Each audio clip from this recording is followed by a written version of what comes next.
आज जो राज्यव्यापी ओडिशा मेडिकल सर्विस एसोसिएशन जो राज्यव्यापी कार्यबंद आंदोलन जारी रखी समर्थन जनाई आम एससीबी समस्त junior doctor senior doctors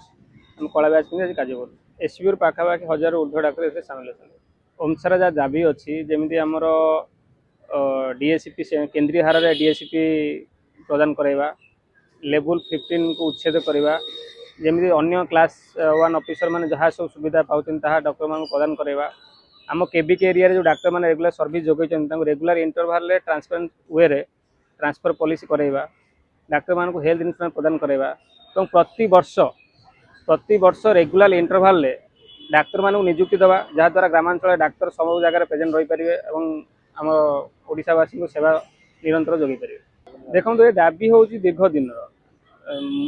Mohan माझी सरकार आसवा दिन माननीय मुख्यमंत्री स्वास्थ्य सचिव समस्त बारंबार अवगत कराऊ आपड़ जानी आम डिसेम्बर 26 रु 1 घंटिया ओपीडी सेवा बंद करूँ जहाँ जनवरी 8 रे स्वास्थ्य मंत्री सहित आलोचना कलापर सरकार भरोसा रखी आम कार्यबंद आंदोलन को स्थगित रखिलु हेले सरकार से किसी कार्य कले ना जो गोटे कमिटी गठन कले से कमिटी 6 मास हो गला गोटे मीटिंग बसलानी कमिटी किसी निर्देश आसलानी तो आम देखु सरकार ये सब दाबी प्रति वैमात्रिक मनोभाव अच्छे सरकार कौटना कौटी आमको बाध्य करुँच तुम कार्यबंद आंदोलन करके रोगी एससीबी आज रोगी सेवा जारी रही कौन अव्याहत होना आम केवल कला बैच पिंधि रोगी सेवा जोगाऊ आशा करूँ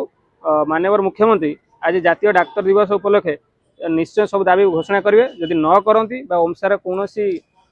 पदाधिकारी भितर कार्यानुष्ठान प्रयास करते आम काली विचार करूँ कार्यबंद आंदोलन।